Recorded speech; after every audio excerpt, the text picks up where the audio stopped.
నా పేరు దోమల నాగేంద్ర, ఎనర్జీ వాస్తు ఎక్స్పర్ట్. ఈ వీడియోలో ఉత్తర వాయువ్యం లోపిస్తే ఎలాంటి లక్షణాలు ఉంటాయి? మనం ముఖ్యంగా వాస్తులో చూసినప్పుడు ఇది ఈస్ట్ అండి, ఇది నార్త్, ఇది సౌత్, ఇది వెస్ట్. ఈస్ట్కు నార్త్కు మధ్య ఉన్నది ఈశాన్యము, ఈస్ట్కు సౌత్కు మధ్య ఉంది ఆగ్నేయము, సౌత్కు వెస్ట్కు మధ్య ఉంది నైరుతి, నార్త్కి వెస్ట్కు మధ్య ఉన్న వాయువ్యం. సో ఈ మూల. So 4 pillars, 1 2 3 4 pillars. ఇంటికి 4 పిల్లర్స్ అంటే 4 + 4 8 + 2 అంటే 4 మూలలు 4 దిక్కులు, భూమి ఆకాశం కూడా దిక్కే. కానీ ముఖ్యంగా ఫింగర్ టిప్స్ లాగా ముఖ్యంగా అందరూ కూడా పరిశీలించే విధంగా ఉండే పాయింట్ 4 కార్నర్స్. నేను ఎవరైనా ఇంటికి వెళ్ళినప్పుడు జస్ట్ 5 మినిట్స్లో కేస్ స్టడీ చేస్తారు. ఎలా చేస్తాను? ఈ 4 కార్నర్ చూస్తానంతే. ఆ కార్నర్ డ్యామేజ్ పట్టేసి వాళ్ళ ఇంట్లో ఉన్న లోపం ఏంటి, జరిగిన సంఘటనలు ఏంటి చెప్తూ ఉంటారు. వారు కూడా అవునంటూ ఉంటారు. కారణము ఈ 4 పిల్లర్స్ మెయిన్. సో ఇప్పుడు చెప్పే పిల్లర్ మీకు ఈ వాయువ్యం పిల్లర్ గురించి చెప్తున్నాను. ఈ వాయు దోషము ఇంటికి ఏ విధంగా ఏర్పడుతుంది, ఉత్తర వాయు దోషము ఏ విధంగా ఏర్పడుతుంది, దాని వలన కలిగే నష్టాలు ఏంటి. సో ఉత్తర వాయు దోషం ఉందనుకోండి, ఇంట్లో ఎప్పుడు మనశ్శాంతి ఉండదు, ప్రశాంతత ఉండదు, పిల్లలు తల్లిదండ్రుల మాట వినరు, పిల్లలు ఇంట్లో నుంచి వెళ్ళిపోతూ ఉంటారు, తల్లిదండ్రులకు పిల్లలకు గొడవలు అవుతూ ఉంటాయి. సో పండుగలప్పుడు ఎవరైనా ఇంటికి వస్తే కూడా కమ్యూనికేషన్ ఉండదు, వారి మధ్య గొడవలు జరిగే అవకాశం ఉంటుంది. సో అప్పుల పాలవుతూ ఉంటారు, ఇంటిని వదిలిపెట్టి వెళ్ళిపోతూ ఉంటారు, మానసిక ప్రశాంతత ఉండదు, వారికి కుటుంబంలో ఉన్న కుటుంబ మెంబర్స్ సభ్యులకు మధ్య కమ్యూనికేషన్ ఉండదు, వారికి బంధువులకు మధ్య కమ్యూనికేషన్ ఉండదు, వారికి సమాజానికి మధ్య కమ్యూనికేషన్ ఉండదు, ఎవరు ఎక్కడ ఉంటున్నారో వారికే తెలియని పరిస్థితిలో ఉంటారు. సో అప్పులు విపరీతంగా పెరుగుతూ ఉంటాయి, అప్పును తీర్చలేని పరిస్థితిలో ఉంటారు. కొన్ని సందర్భాల్లో అప్పులే పుట్టవు, కొన్ని సందర్భాల్లో అప్పులు పుట్టి తీర్చలేని పరిస్థితి కూడా తీసుకొని పోతుంది. మనం అనుకుంటాం అసలు ఈ అప్పు ఎందుకు ఇచ్చాడు, అది నాకు కుప్పలాగా ఒక గుట్టలాగా పెరిగిపోయి తీర్చలేని పరిస్థితిలో ఉంటాం. దానికి కూడా కారణము వాయు లోపమే.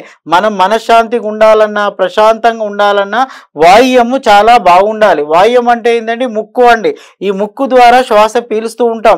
మనకు సమస్యలు ఎలా వస్తాయి, లోపం వస్తే ఊపిరాడని సమస్యలు అంటాం కదా, ఊపిరాడకపోతే ప్రాణం ఉండదు. సో మనం గాలి ముక్కు ద్వారా గాలి శరీరంలోకి పోయినప్పుడే ప్రాణం ఉంటుంది. ఇక్కడి నుంచి గాలి ధారాళంగా వచ్చినప్పుడే ఆ ఇంటికి ప్రాణశక్తి ఉంటుంది, లేకుంటే ఆ ఇంటికి ప్రాణం లేనట్టే. మరి ఎలాంటి సందర్భాల్లో ఉత్తర వాయువు లోపిస్తుందో మీరు చూడండి.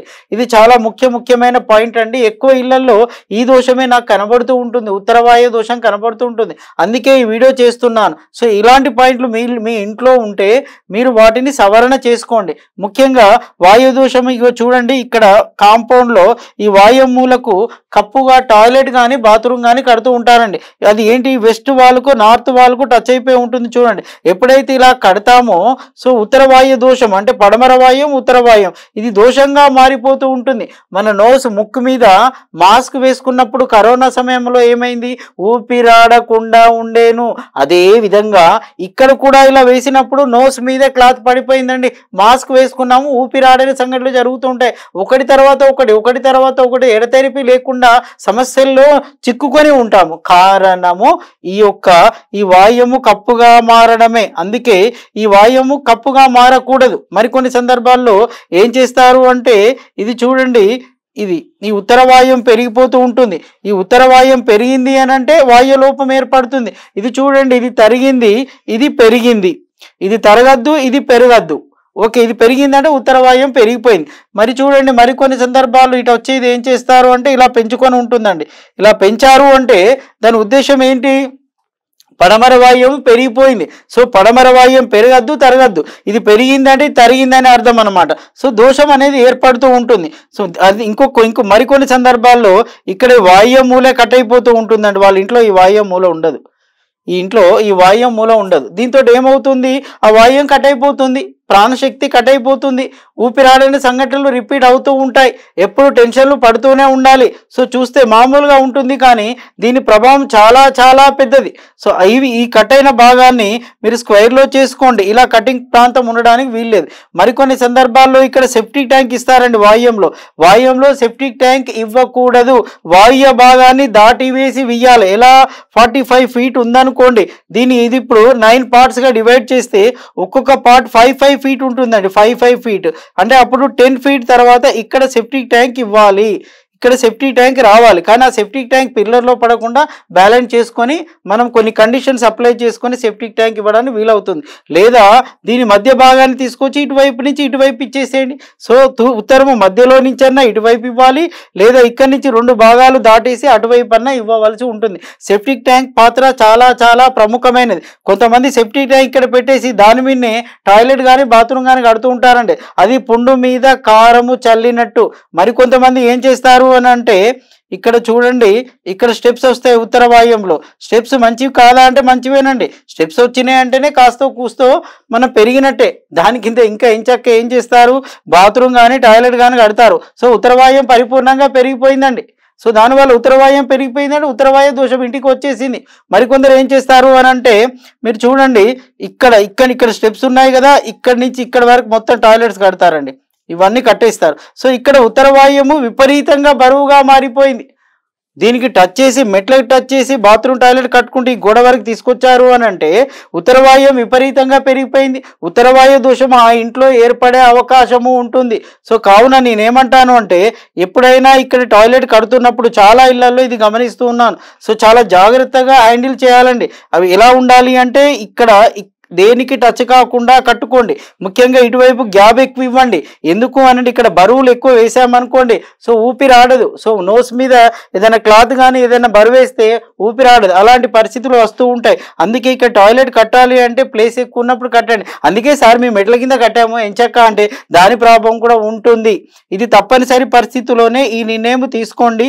గ్యాప్ ఉన్నప్పుడు మాత్రమే దీన్ని మెయింటైన్ చేయండి. ఇటువైపు టచ్ కాకుండా గ్యాప్ ఉన్నప్పుడే మెయింటైన్ చేయండి. లేదా ఇది ఇంత ఫ్రీగా వదిలేస్తే కూడా, ఇక్కడ ఫ్రీగా ఉంటే గ్యాప్ ఎక్కువగా ఉన్నప్పుడు ఏమవుతుంది అని అంటే ప్రశాంతత ఉంటుంది, పీస్ ఆఫ్ మైండ్ ఉంటుంది. సో మనీని మేనేజ్ చేయగలరు. కొన్ని సందర్భాల్లో మనీని కూడా మేనేజ్ చేయగలరు. అప్పిచ్చిన వాళ్ళు ఇంటికి వస్తారని చెప్పి ఉదయం 6 గంటలకు బయటికి వెళ్ళిపోతారు, రాత్రి 10-11ంటికి వస్తూ ఉంటారు. ఎక్కడ ఉంటారో ఏమో వారికి కూడా తెలియదు. ఫోన్లు కూడా లిఫ్ట్ చేయలేరు, కమ్యూనికేషన్ కూడా ఉండదు. దానికి కారణము ఉత్తర వాయువ్యంలో పడ్డ సెప్టిక్ ట్యాంక్ యొక్క లక్షణాలండి. సెప్టిక్ ట్యాంక్ అక్కడ పడిందంటే అప్పుల్లో కూరుకుపోతూ ఉంటారు. సో దానివల్ల ఏమవుతుంది, వాళ్ళు పారిపోతూ ఉంటారు, ఎస్కేప్ అవుతూ ఉంటారు. సో దీనికి అన్నిటి కారణం ఏంటంటే ఉత్తర వాయువ్యం చేసే మాయ.